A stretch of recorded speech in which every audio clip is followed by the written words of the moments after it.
Folks, this is it. The dam just broke inside the Democratic Party. What started as Gavin Newsom's little victory lap in California has exploded into a nationwide political firestorm. Proposition 50, his so-called redistricting reform, it wasn't reform at all. In fact, it was a full-blown power grab. Some call it a land grab, a partisan map rigging scheme that Democrats swore that they would never do. But now it is blowing up right in their faces. So while Gavin Newsom's out there, posting these cartoon videos of himself body slamming President Trump, Republican attorneys are slamming him with a federal lawsuit for racial gerrymandering.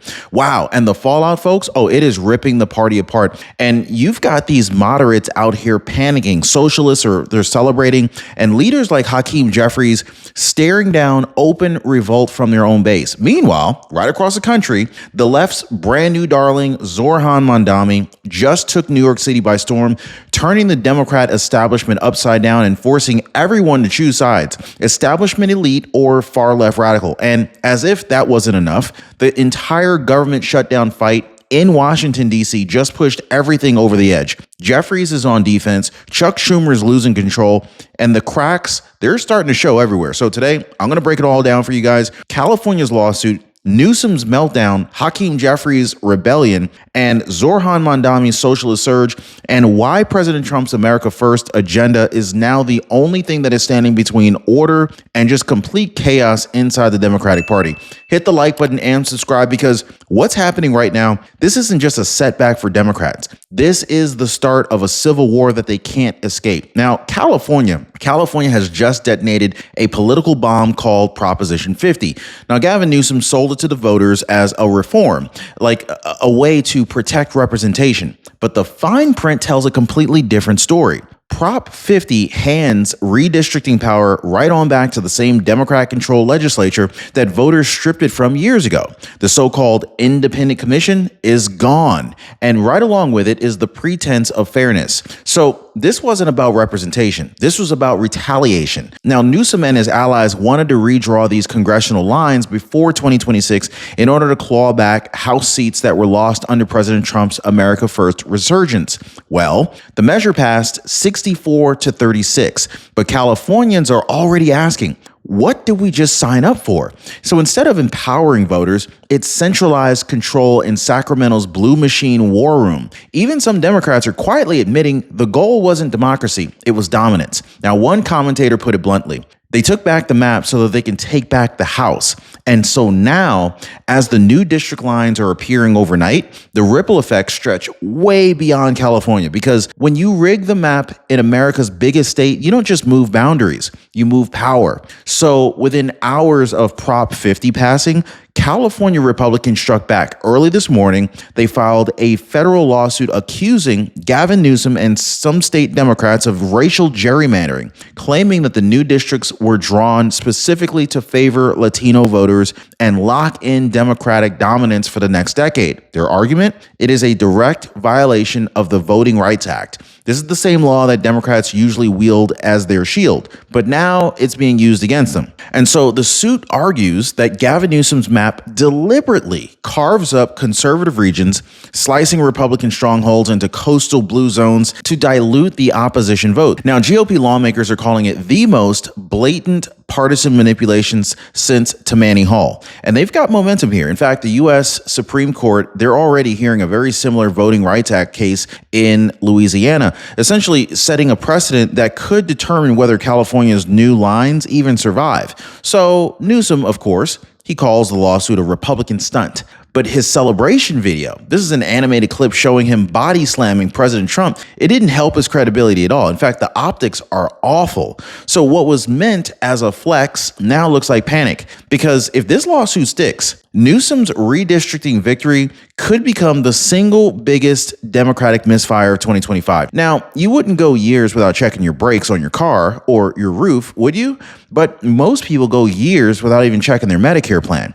And this is how trouble starts. That is why I partner with Chapter, folks.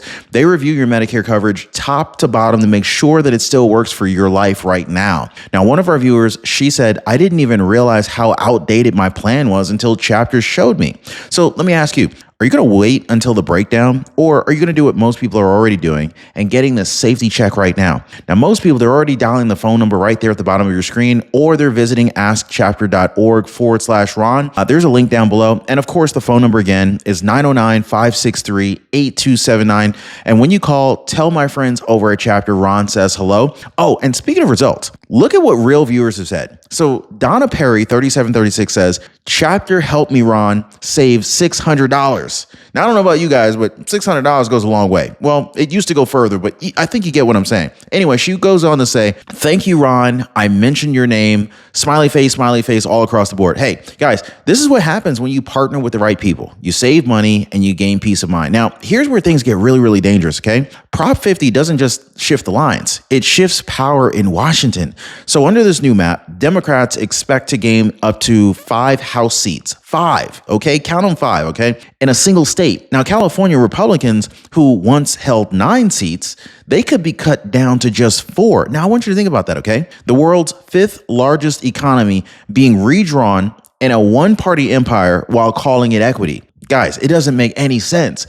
Political analysts at Cook Political Report broke it down. Even with California's changes, Republicans still lead nationally, 212 to 206, with 17 toss-ups. But Democrats aren't celebrating yet because this victory could backfire in court. Why? Because Texas, Missouri, Ohio, and even North Carolina, they have all done their own redistricting, adding up to potentially 8 new GOP-leaning districts. So even if California gifts Democrats 5, Trump's America First movement could still come out ahead. So that is what terrifies them. They wanted Prop 50 to be the knockout punch the way they take Congress, right? But now it's looking more like a political boomerang. Now, if these courts strike it down, Democrats lose their map, they lose their narrative, and they lose their moral high ground all in one single shot. Now, the reactions of Prop 50 were instant and explosive.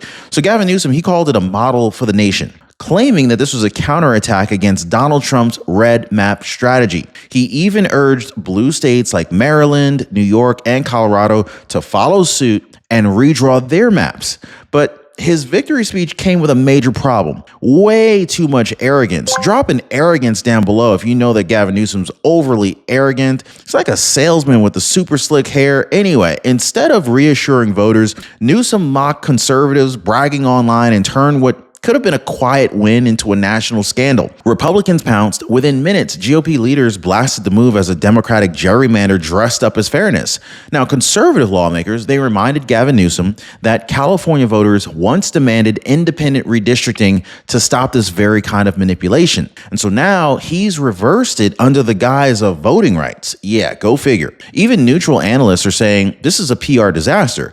And so as one reporter put it, if this was chess, Newsom just moved his queen into check. And make no mistake, President Trump is watching. Drop a 4D chess if you think Trump is watching this thing, right? So his team sees this as proof that Democrats cannot win without rewriting the rules. They don't want fair elections. They want permanent control. That's the bottom line. That's the real goal for them. But after this mess, even some Democrats are quietly admitting Newsom might have gone too far.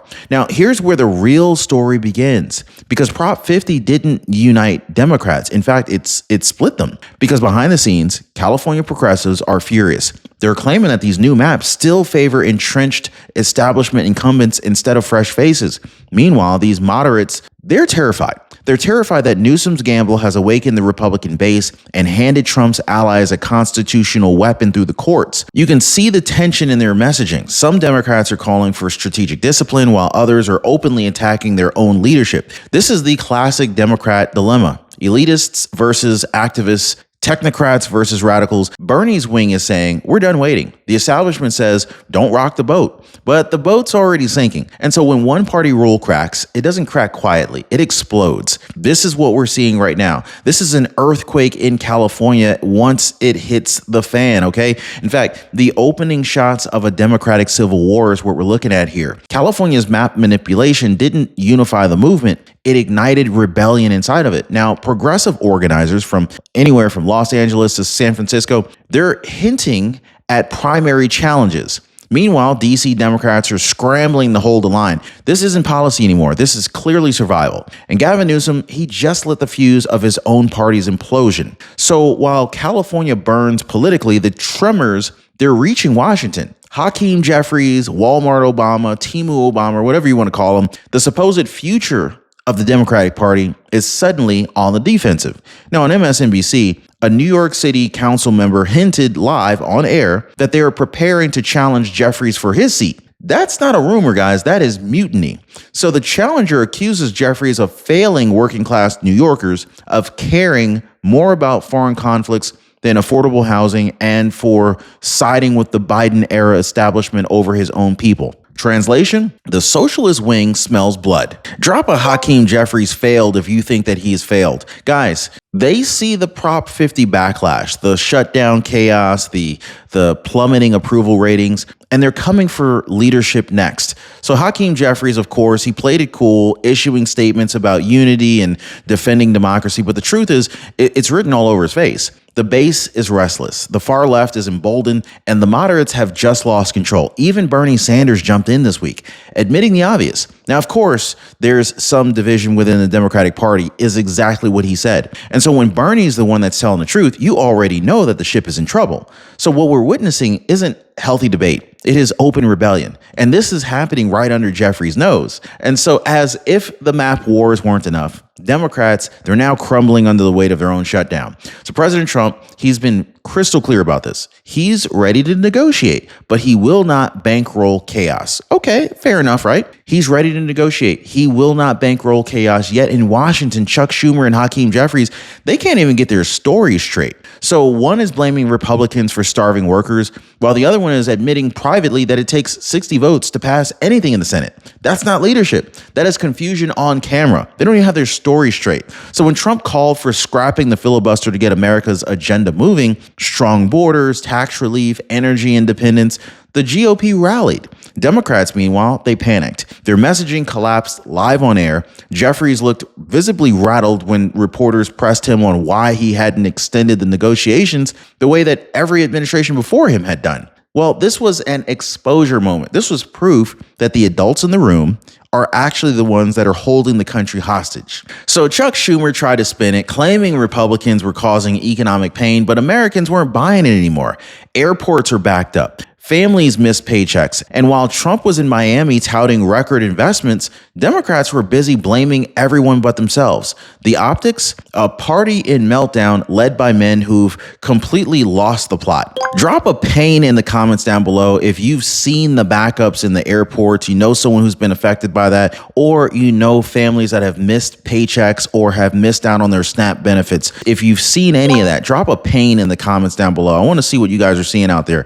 So everybody wants peace of mind, let's be honest, right? But you can't have it if you're worried about your savings. So here's a question for you. How much longer are you willing to let inflation, interest rates, and market swings control your future? This is the question that made me partner with Noble Gold Investments, because they don't sell fear, they teach control. They'll walk you through how to use physical gold and silver to protect your IRA or your 401k. Every person that I've heard from who's made the call is saying the same thing. It feels good to finally be in control again. So this is why so many people are calling the phone number right there at the bottom of your screen, which is 877-646-5347, or they're visiting RonYatesGold.com to download their free wealth protection kit. In fact, when you call that number, just tell them, hey, Ron told me that you guys would send me a free wealth protection kit. They'll send it right over to you, because the truth is the world may be unpredictable, but your financial security doesn't have to be. And so then, boom, New York City dropped a political earthquake. Zoran Mondani, the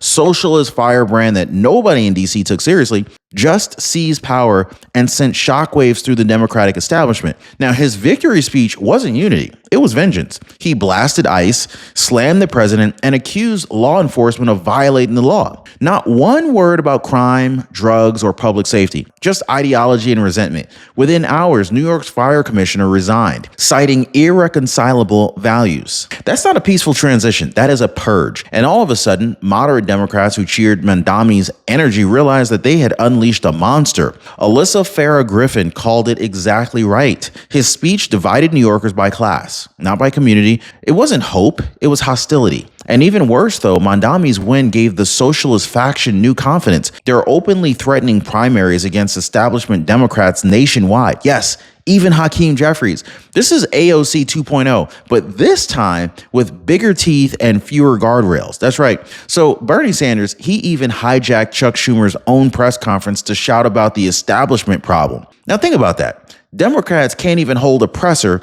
without a mutiny, because between Gavin Newsom's map and Mandami's movement, the far left declared war on its own party, and they're not retreating anytime soon. Now, step back just for a second and connect the dots here, okay? California's Prop 50 power grab. You got Hakeem Jeffries' rebellion in New York, the shutdown humiliation in DC, and Mandami's socialist surge. They're not isolated incidents at all. In fact, they're very much so connected. They are the same disease spreading through the Democratic Party. Every one of these stories screams the exact same message. The left cannot control itself anymore. The elites, they want total power. The radicals want revolution. And the voters, they're just caught in the middle wondering who's actually in charge here. Now, this week alone, you got lawsuits in California, resignations in New York, infighting in Congress, and polling that shows President Trump's approval rating climbing. Meanwhile, Democrats are losing independents by the double digits. This is not a coincidence. That is collapse. And so when one faction is obsessed with redrawing maps and the other one is busy tearing down statues, you don't have a party. You have absolute chaos masquerading as leadership. Now, the irony here, every move that they make to fight Trump only strengthens him. And so while they melt down on live television, the America First agenda just keeps on rolling. Record investment, lower taxes, strong borders, and rising confidence. Democrats promised progress, but they delivered pandemonium. And so this time, there's no media spin that can hide this. In fact, they cannot hide the smell of desperation that is seeping out of their own house. So where does all of this lead? Well, it leads straight into 2026 and straight into history. You see, Democrats thought that they could redraw the lines, rewrite the rules, and rebuild the system in their own image. But now the tables are turning. Their lawsuits, their shutdown games, their socialist victories, all of it is catching up to them. The cracks are just too wide. The factions are too loud, and the leadership is just too weak. And so what began as a redistricting reform in California, it is ending as nationwide reckoning.